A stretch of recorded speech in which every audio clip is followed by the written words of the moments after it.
this is kind of an update video or a new video. We'll see. But I've read more books. I will figure out my scheduling a little bit better and how I want to film this as I go. But this is my first few attempts, and so we'll see where we're at after this. So first I'll just tell you what I've read so far. I've been kind of just reading right before bed. I really just read for like an hour to 3 hours a day, and even when I'm like not reading the books at home, I have a book in my car. So first book that I was reading after the last video was Willa Cather's My Mortal Enemy. It was a book that I couldn't remember for the longest time. Like, I had an American literature class and a film adaptation class from the same professor. Willa Cather's My Mortal Enemy was the tiny little yellow book. It's not yellow, but it's kind of yellow. It looks like when the pages get old, that kind of yellowing of pages, it looks like that, but on purpose. And it's thin, like a novella. So it was exactly similar to what I remembered from like what the book looked like. And then I got to the part of the book where I remember the exact passage that was stuck in my brain that was just like, itching. In a way, I kind of understand where, if the memory is true, if she was saying this and I didn't make this up, I can kind of understand what she was talking about in a way. It's not a retelling of The Great Gatsby in any way, but it is kind of funny to think about it in that way when you're thinking of like if Daisy had chosen love over money, because in this book, the main character, her allure in her world is this love story from her town where Myra Henshaw ran away with the love of her life instead of staying in her very rich life, because her uncle said, if you stay with Romeo, essentially because of feuding families, I'm gonna cut you out. You're gonna have absolutely nothing, and trust me, it's a lot better to be sad and alone and rich than to be poor and think that you're happy. And he was a very bitter old man, and she chose love. And so she's like this big famous love story, and though obviously her husband is working class, he's doing whatever he can, she lives above her means. She's got all these rich friends, she's got all these rich connections, and she still kind of like lives a hoity-toity life. And there's like this question of like, does she regret it? Is she happy? And she looks, she seems fairly happy. She seems like she doesn't regret it. And there's like little cracks, in the relationship. Obviously no one's actually perfect, even though they seem perfect, they're not. Mr. Henshaw gets a gift from a younger woman who doesn't understand that she's being inappropriate by gifting him something, and he actually like really wants these cuffs, but he knows that his wife is very, very jealous. He just wants something nice like this. Like they can't afford to they can't afford to pay for these things on their own, right? So he's like asking the main character, her name's Nellie, he's asking her aunt, which is the real friend of the family, Lydia or Linda or whatever, I think it's Lydia, if she could pretend to gift them, right? And this seems to go over very smoothly. Like she's like, oh, I kind of smelt it from the get-go, lo and behold, she gets like kind of caught in the lie and gets ousted from Myra's life. And so, it ends up being like, you see how cold and quick Myra can be and how cunning and smart. And it's all the wild things that like Mr. Henshaw loves and is also scared about his wife, So you're like, okay, is everything really all that happy then, And at the very end, she's dying of old age, and she's a bitter old woman. She's complaining about this, that, the other thing. Nothing her husband can do is right. Everything he's doing is at her throat or against her. Or we all have had someone like that in our lives, especially like there's probably someone older in our life that's a little bit of a grump like that. But you feel for Mr. Henshaw. I think his name is Oswald. You feel bad for him because he's just getting emotionally hit after hit after hit, and he's such a sensitive, nice guy, and he's taking it all because he loves his wife so much. And the My Mortal Enemy title comes into play near the end, and it's just really sad. It's really it's sad and bittersweet at the same time. Like, it's, I guess, just bittersweet is the word, because it's real. And I understand why a lot of critics at the time didn't think that this was Willa Cather's best work. They thought, this was not the cheeriest either, right? And it's not, because there is a real question of life regrets, and you never really know what your life was going to be. Like, what if she was on the other side and she would have regretted it the same way? Like, we regret things in our life regardless of what we do, right? We wish things could have been different. And my biggest thing is, why didn't she just like take the money away for her uncle to die and then get together with Oswald? But maybe the uncle would have lived a long time and they would have to be in secret for a long time. I don't know, but to me it seemed like you could have done both. But I get it, it's on principle, right? I understand. So that was a quick, easy read. It was like, it wasn't old language that makes it hard to get into. You weren't just like, in the olden times, and like, it, to me, the hardest part of reading the book was reading terminology that's extremely outdated. And I was like, oh, that's right, those were words that were used back then. I am shocked. Well, not that shocked. Life's just different now, thankfully. But yeah, so the next, I actually had a trip to go see my brothers. It was really nice. We went to Santa Rosa in the Petaluma area, and those are two different things. Santa Rosa is the area, and we went to the Schultz Museum, the Peanuts, Charles E. Schultz, I think is his name, and we just really wanted to go to the Peanuts Museum, and we went there.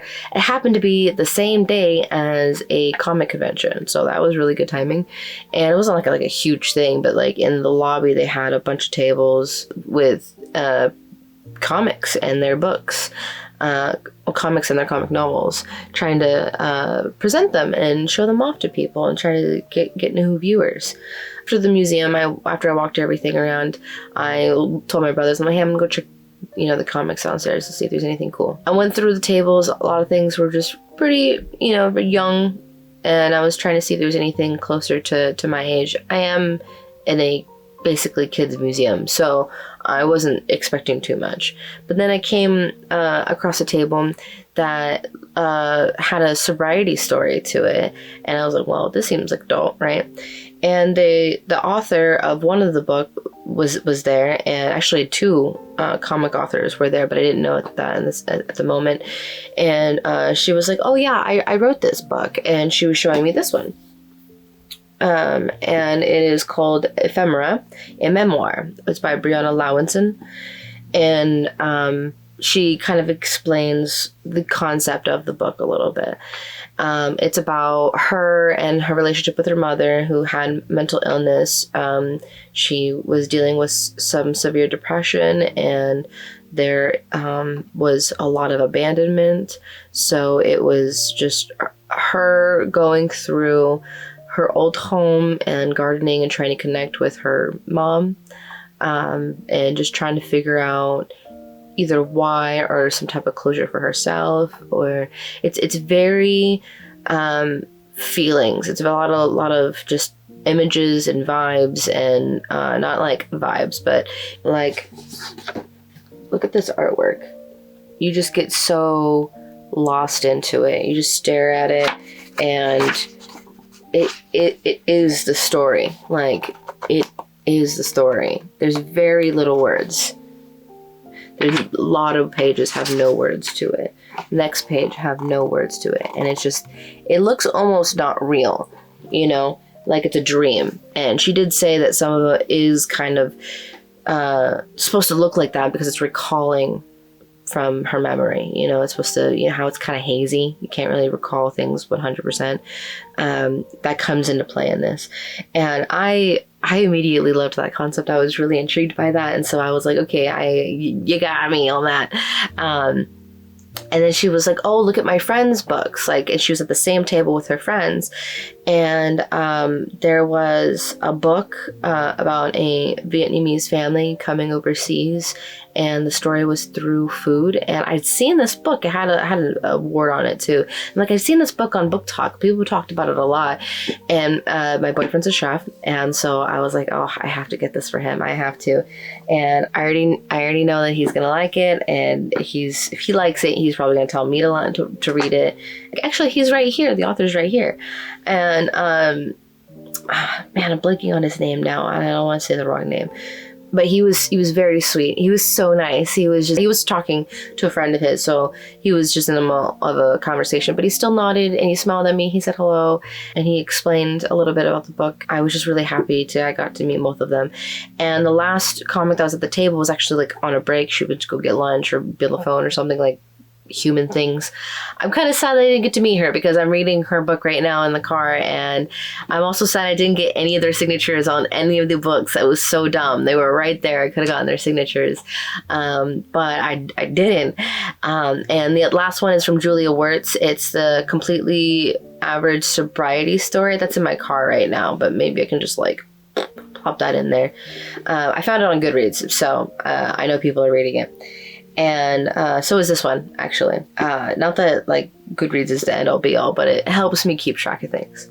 So after I got these, I gave the one book to my boyfriend, and I came home and I read this one kind of immediately after My Immortal Enemy. I just kind of picked it up, and I was like, this is going to be a pretty quick read, and it was. It was, like, 10 minutes, you know. It's like obviously it's mostly just pictures, but I really try to like just stare at the pictures to really take it in. But yeah, and so after that I had picked out a couple of books. I was like, okay, let's just pick out like 2 books so that you can just like go boom boom boom, right?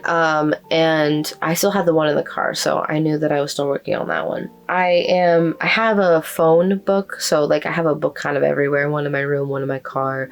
I have one on my phone, and I don't really like cross because the phone book is free, and I'm not always gonna find a book I want to read that's free. And right now that's Handmaid's Tale, and so I've seen quite a bit of the show. I've read the majority of the book, but I'm still working on it via Kindle on my phone, so I don't really want to read that physically because that's my phone book. Crazy, I know. So I went over to my bookshelf of crazy chaos, and I had the option of just picking out some really big ones and getting them out of the way, especially like the James Patterson ones. Now that I'm 30, James Patterson and the young adult tropes just really kind of irritate me now. I'm reading a lot of my young adult books for that reason, and my boyfriend's like, you know, you keep complaining about like how you don't like it. It's like, yeah, no, duh, it's not for you. You know, it's like, granted, they're not for me, so I am keeping that in consideration when I'm reading them too. Like, okay, well, you know, this sucks, but like, would it have sucked in middle school? I read all sorts of stuff in high school and middle school that I would absolutely hate now, you know, and it's just because it got me into reading and it made me imagine a different world that I was in, and I definitely think I should be doing that next after these couple of ones, just because these are a lot closer. They're closer to what I want to be reading, but I'm keeping them, and that's not the plan. Like I'm very glad I read next Looking for Alaska by John Green, and I loved reading this book. I did like it. I mean, at the first I was like, oh, I'm in another fucking teen book, you know, because it's very teeny, but that's fine. It's written for teens, right? Like that's what it's meant for. But it is the first book since I read another book that I started annotating, and this time I was annotating for good, and so I was really happy about that. It's very fitting that this is a book that is taught in schooling as well, and I'll get into a little bit more why I think that. I had a lot of thoughts reading this along the way, and this is one of John Green's first books, right? And it was written years ago. I'm one of the last people, I think, to read it. But I follow a few YouTubers that love this book. I've been recommended it multiple times. And I was told that one of the first John Green books I should read is Looking for Alaska. And I was like, well, that's fitting. And I have that in Paper Towns, and I think I have one other book, but this and Paper Towns are like right in the front. So yeah. So after this heavy read, because it was pretty heavy, I am going to read the next book that I chose because it was the newest book that I bought. I'm not supposed to be buying any more books. I'm supposed to be only reading the ones on my shelf to get rid of them. That's another reason why I'm just going to finish that one next, is because I need to just figure out if I'm going to keep it or get rid of it. No more buying new books. Stop it. Not even dollar fines. Just stop. Because I did that too. So yeah, okay, Looking for Alaska. This is about Miles. He goes by Pudge once he gets there. Everyone has to have a nickname. At first, I'm just like, I think I have some notes where like, seriously, is this what this is going to be like? Like, he's a super scrawny kid and he meets like a super strong, confident guy that, you know, throws his weight around a little bit. And he's like, I'm going to be your mentor. I'm going to show you around. I'm going to, this is how life works.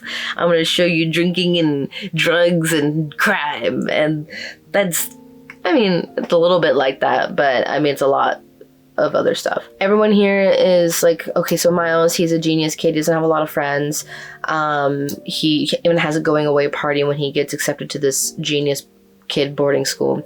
And his family isn't from like poor, but they're not like rich, right? They're like, I think they're middle class or something like that. But he wants to explore the Great Perhaps, and he's heard about the Great Perhaps and, you know, what his life could possibly be and all these. He's excited about all the probabilities of what his life can be, right? So he is like excited to go explore, which, you know, yeah, of course. And he has a going away party and like almost no one comes. Wah wah, right? And he goes to school, he gets there, he's immediately noticing like things are gonna be a little different, right? It's very, very hot. The shower is super short and he's kind of a tall, lanky guy, and it's not really strong, and you know, there's just things already that's just different from home. He's like, I don't know what I'm getting myself into, right? He gets immediately introduced hardcore to his roommate and kind of gets dragged with him to meet the other main character, besides Miles himself, and that's Alaska. He introduces him to Alaska immediately, and she starts talking about her summer, about how her boop gets honked, and the way she describes it, I don't know if it's trying to be funny or if John Green needs to talk to more girly friends about their boobs being honked, or if Alaska was just being like a hyperbolic like teen, because the way she describes it is so painful. She says something about unhinging his claws from my breast, and I was like, ow, what the how hard was he grabbing that? I was just, and then she's like, and the next thing I thought, I was like, I have to tell my friends, you know, and I was like, that's okay, you know, that's what you thought. But, you know, later as I'm reading the book and getting to know Alaska, she that would be her next thought, I think. Yeah, the painful description just made me like grab my chest. I was like, ow. But again, that could have just been like hyperbolic humor, but I was affected. I also, so I'm a weirdo. I don't like writing in my books, but I'm trying really hard to learn how to like annotate. I didn't really annotate in school. And so I'm just kind of like writing my thoughts, and so I'll just put sticky notes, and I'll write in bed. And so my handwriting is terrible in them because I'm like trying to write really quickly all my thoughts. I have my theories written down. And that way I kind of still get to live out that whole, you know, I lived here, I was, you know, I read this kind of thing that people have when they write in their books, but then I don't ruin my books. I really don't like that. And I know people buy like 2 copies of their books, but I'm not rich, so I'm trying to like get rid of books, not get more, right? But I actually thought way more into this book than was actually happening, and I like that in the end. Don't get me wrong, I'm actually happy about that, for its separate reasons. But at first I was really upset. I was like, I thought there was way more mystery. I thought there was way more stuff going on. I watch way too much Pretty Little Liars. You know what I mean? Like, I think I watch way too many mysteries and dramas because I was like, oh, I bet this happened, and I don't want to spoil anything, so I'm trying not to, like, give out my theories either. And it just was what it was.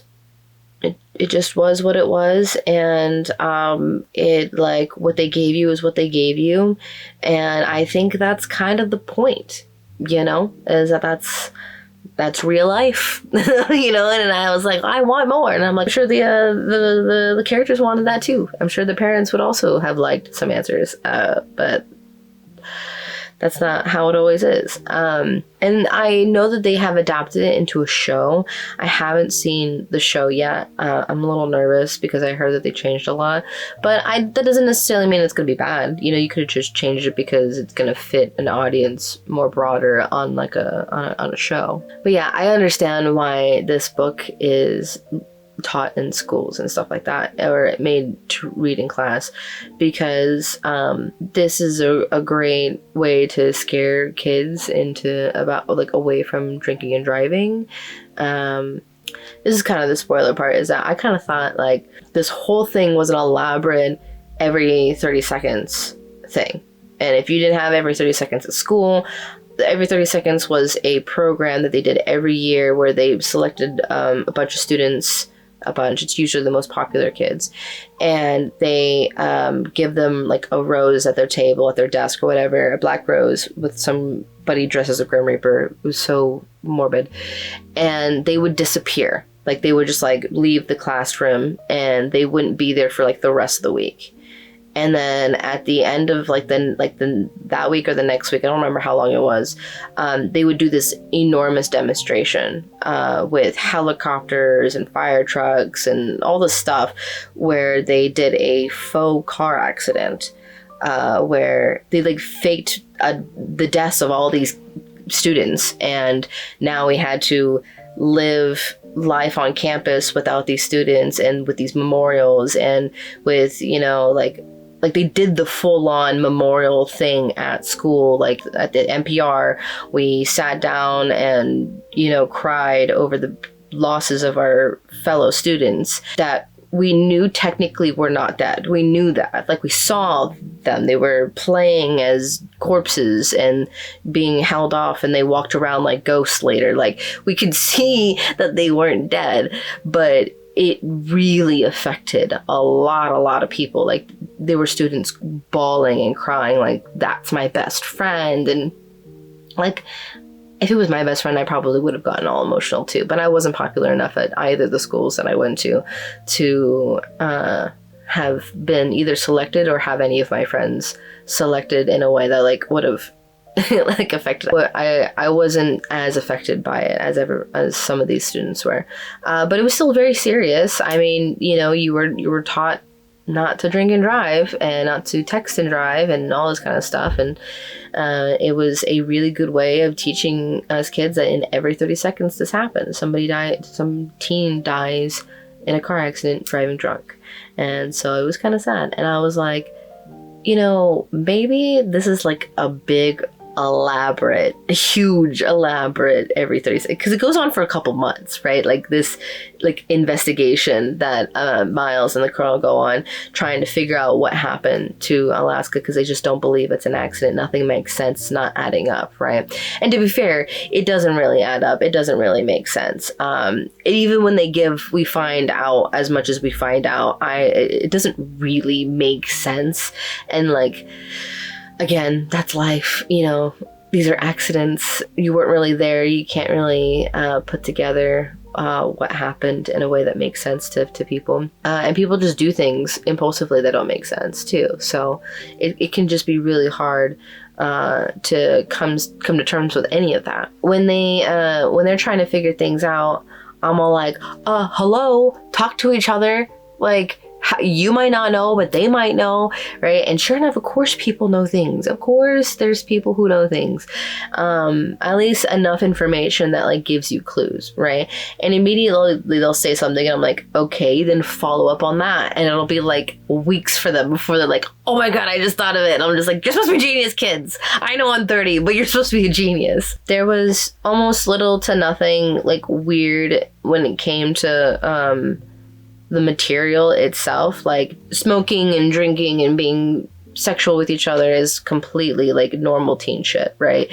But the only weird thing is that when I was initially reading the book, I was listening to it in John Green's voice because I watch him on YouTube all the time, or a lot, and I had to quickly stop doing that because it was just really weird. Like he said, obviously Miles is talking about other teen girls, about how hot they are and with the way they look, and they go, oh my god, John, stop. Ew.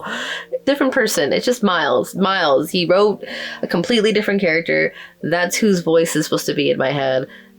It was just written by John Green. But yeah, that's Looking for Alaska. And the last book that I'm reading it right now. I'm currently reading it. This is the book that I picked up at Half Price Bookstore that I shouldn't have picked up because it looked really intriguing, and everyone on BookTube at the time was talking about it. Not everyone, but I heard a lot about it. And so it's The Midnight Library by Matt Haig. He's the author of How to Stop Time, which I haven't read that book, but I heard a lot about it. So far that one is pretty cool. It has an interesting concept to it. I don't know how it's going to go, but essentially it starts off with saying like Nora, like the amount of time before Nora Seed decides she wants to die, right? So it's already kind of like a little morbid and dark in the beginning, but and she like loses like everything. This one structurally is kind of interesting. Like every chapter is titled, and immediately like the next page, or it could be on the same page. It could just be like one little blip on the top. Like it is kind of interesting how it's formatted. Let me see if I can show you an example. There's that, it's title, and then this is the chapter, and then it goes on for a couple pages, and then boom, right? Like it can be a little freeformy, not really, but and speaking of structure, I actually liked the structure in Looking for Alaska as well, because the before and the after, I really appreciated that, because I was just the dates were very alluring coming up to the after, and then the after it just made it heavier and heavier the farther away it got from the middle of the book, that it was just like it hurt more and more, even though it was also hurting less and less, which is so real. Stop. But yeah, so I really like this book. I'm gonna keep it. The Looking for Alaska book I'm gonna keep, and I think Ephemera I'm gonna keep.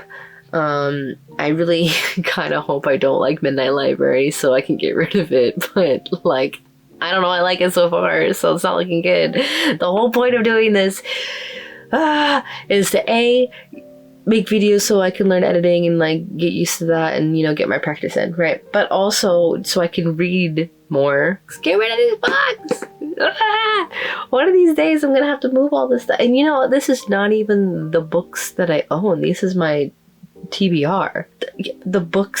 All the books that I own that I've read are in storage. Alright, this enough for now.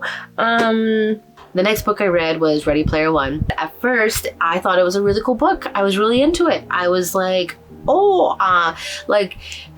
it's a very much, Ernest Cline is very much smelling his own farts when writing this book, right? Like he's very impressed with himself with all of his knowledge that he knows, and just reference after reference after reference, and I'm sure I would know them if I was from that time period, but which is like only a decade and a half before I was born. And I mean, even people from that time period, there were teenagers from that time period. I've read Goodreads reviews saying like, I even get these references, and I'm like, dude, it's not that important, like to be jam packing them, right? It's not that cool. It could be fun. It was still a little fun, and it was clever in the beginning. I thought these are where some of my critiques start to come in, is where as much as it sounded like a 4-year-old writing as an 18-year-old, if that makes any sense. Like, the jadedness of that came from the character did not sound like from a teenager who would even know the difference, right? Like, his frame of reference would be so small because his life has been so narrow. Like, he even explains his entire life and how limited, like, of people he's experienced, and yet he has this outrage, jadedness, and knowledge of different and how they could possibly, manipulate you and all this stuff. And he has quips about different parts of the world. Back to the clever bits. I thought that the first key was very clever as to where it was, how it was hidden for so long, how nobody really thought about going there and checking it out, or how he even figured it out himself. It is one of those things, again, where I'm like, how does a teenager figure out things that a billions of adults are trying to figure out as well? Like, it's one of those semi-Mary Sue moments, right? But don't worry, he becomes a full-blown Mary Sue later, so you don't have to worry about him being a mini Mary Sue now.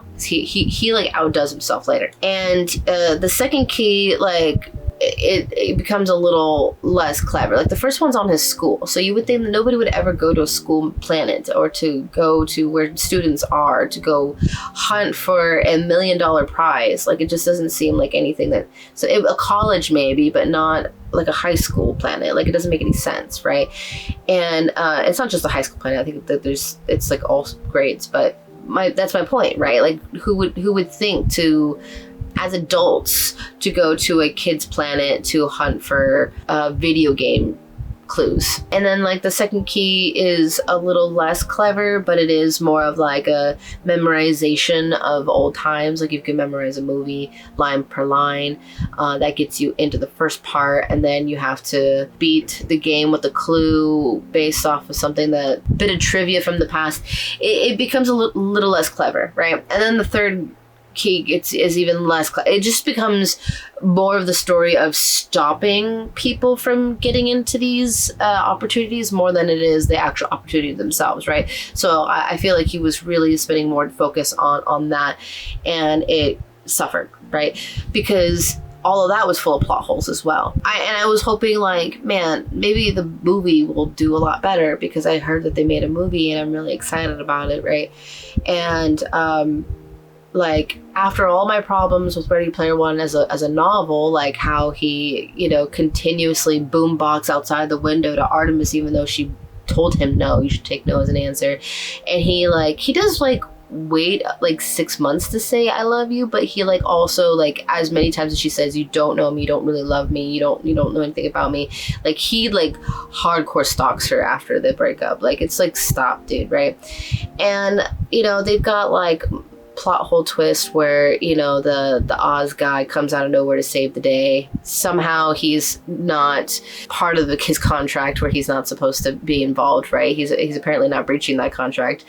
There's just all sorts of stuff that I feel like were problematic, in storytelling wise, or even the fucking representation of the Japanese characters were so stereotypical and so weird. I get that he probably doesn't.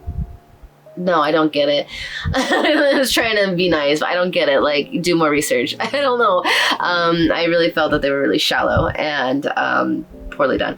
And then the whole breaking out of the Sorrento building, not Sorrento building, IOI building or whatever, breaking out of that, getting into that first of all, and then hacking the system, and then shipping a piece to yourself, and then stealing that from the cubby, and then blah, blah, blah, and then breaking out, and all this stop, Mission Impossible 17-year-old. Cut it out. As it is, he had this whole apartment decked out in this super cyber. It was so much fantasy fulfillment up the wazoo. It was ridiculous. Very much I'm so cool kind of thing. Fine. Whatever. So at the end of this book, I was like, yeah, it was fun for its reasons, but also if you wanted me to ask me if it's a good book, it's got a lot of problems. But it was fun, right?